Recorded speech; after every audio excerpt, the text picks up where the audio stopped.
A very nice 51-22 roll with the complimentary plays here on the video report over the past 37 days, with two more coming your way in just a moment. Took a split with Monday's free selections, definitely on the wrong side of the Red Sox game at Fenway against Indians, but picking up a win with the Rangers, despite the fact that Cole Hamels once again failed to live up to his ace billing. The Rangers thought they were getting a number one. He's looked more like a number three guy here in his first three starts for Texas. But hey, Rangers are still making a push for that wild card spot. They're on a red-hot run at home, which is surprising considering how poorly they played earlier in the season.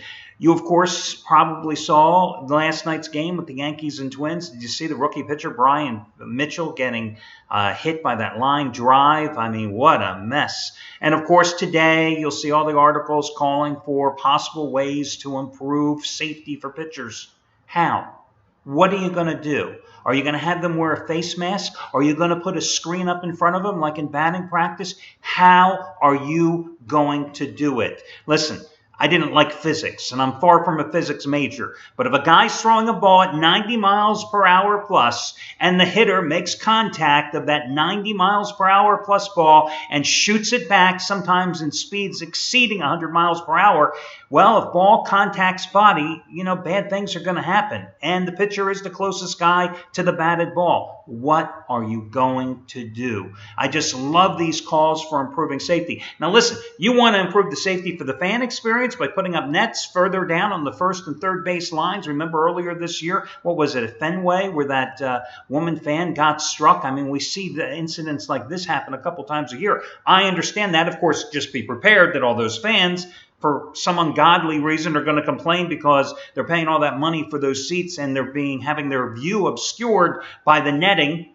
But of course, they sit behind home plate and that doesn't bother them there, right? Who knows? Go figure. Anyway, I've got two more free selections coming your way in just a moment. Something interesting here today.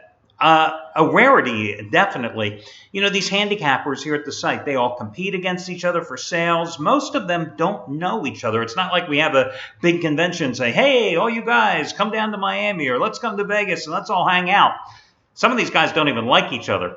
Now, far be it from me not to like any of the handicappers here at the site like Scott Delaney.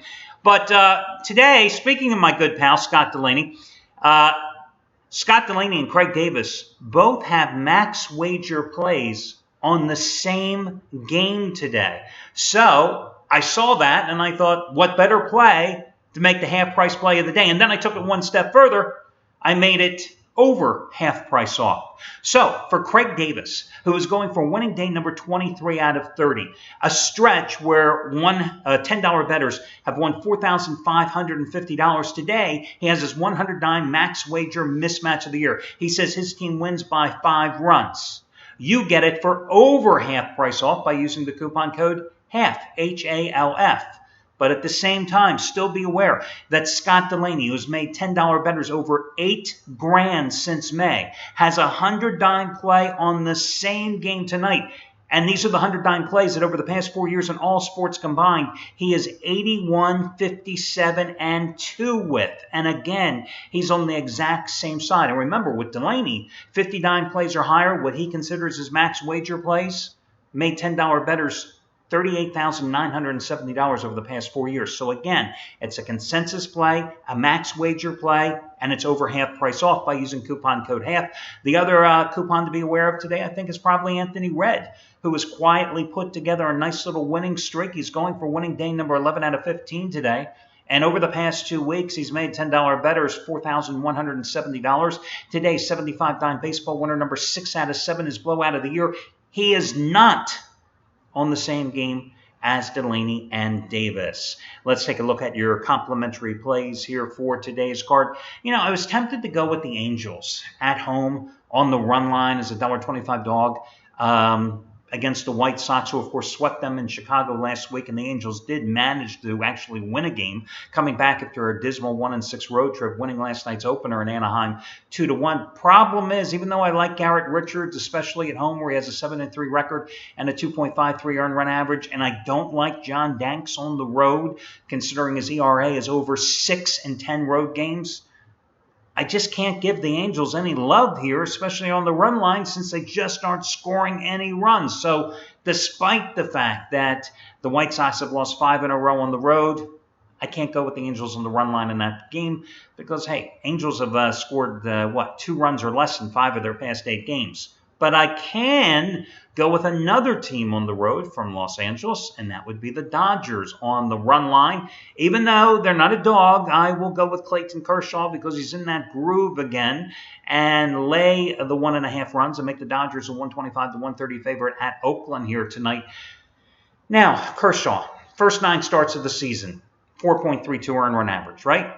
Since then, last 14 starts, 1.30 earned run average. Last 6 starts, a stretch in which he's personally 5-0, that ERA is 0.75. All great numbers, but the number I think that's most important here is the team has won 5 of his last 6 starts, and in those 5 wins, every single one of them by 2 runs or more. You got to win by at least 2 to win those run line plays. You got to score some runs to win the run line play, period. I've run into that myself. But the bottom line is Kershaw and the Dodgers, I'm willing to lay the 1.5 runs in this one and going with them. They're coming off that 5-2 home stand against the Nats and the Reds. Remember, their last road trip ended with 3 straight losses in Pittsburgh. Crucial that they get off to a good start in this one, especially considering the fact that they've lost 6 of their last 8 outside of Chavez Ravine. But what the doctor ordered is a visit to Oakland to take on the A's, who returned home after an 0-7 road trip through Toronto and Baltimore, in which they were outscored 52-20. They scored more than 3 runs just once in those 7 games on that journey. So again, the Dodgers on the run line, your one complimentary play. Your other complimentary play, I'm going to go with the St. Louis Cardinals. Matter of fact, let me just check our website here, and let's find the latest scores and the odds here for the Cardinals. I just want to see what the latest money line price is here, because I was going to give you the Cardinals on the run line, but, I have some trepidation about that, and I'll discuss that in just a second. Okay, St. Louis is minus 155 at most of the books. Now, listen. Generally, if you know me and you followed the video reports, you followed my plays, you know I love taking Lance Lynn at home, because he's 6-3 at home this year with a 2.51 earned run average in 12 starts. Because the previous 3 years at home, he went 27-11 with a 2.81 earned run average in 49 outings, 46 of which were starts. The problem is, and why I have a little agita about taking Lynn here tonight, is that he was just crushed in his last start against Pittsburgh on Thursday. Only got 2 outs in that game. Pirates attacked him in the first inning, scored 7 runs on 6 hits, and he hit a batter. And the other thing that gives me a little agita about him is that he's 0-4 lifetime with an earned run average over 6 in 6 career starts against the Giants, including 0-3 in 3 regular season starts with a 7.98 earned run average against the Giants. So you're faced with a dilemma, and I am too. Because I could go with the Cardinals and take them minus $1.55 straight up, or I can go and take them as a $1.50 run line dog. The other problem here in this game is that the Cardinals simply are so inconsistent offensively. I mean, there's a team that you just never know what you get on a day-to-day, on a week-to-week basis this entire season in terms of offense. Now, the saving grace for St. Louis tonight is the fact that San Francisco is going with Ryan Vogelsong. Vogelsong at AT&T Park this season in San Fran, 2.88 earned run average. On the road, 5.19.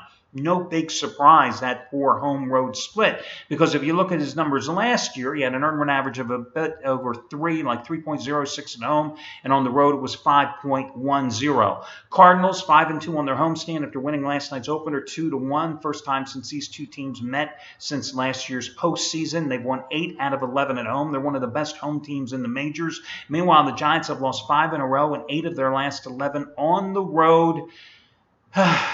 All that being said, I just cannot lay $1.55 with Lance Lynn straight up on the money line. So if you're going to play it, I say you go ahead and you take a shot.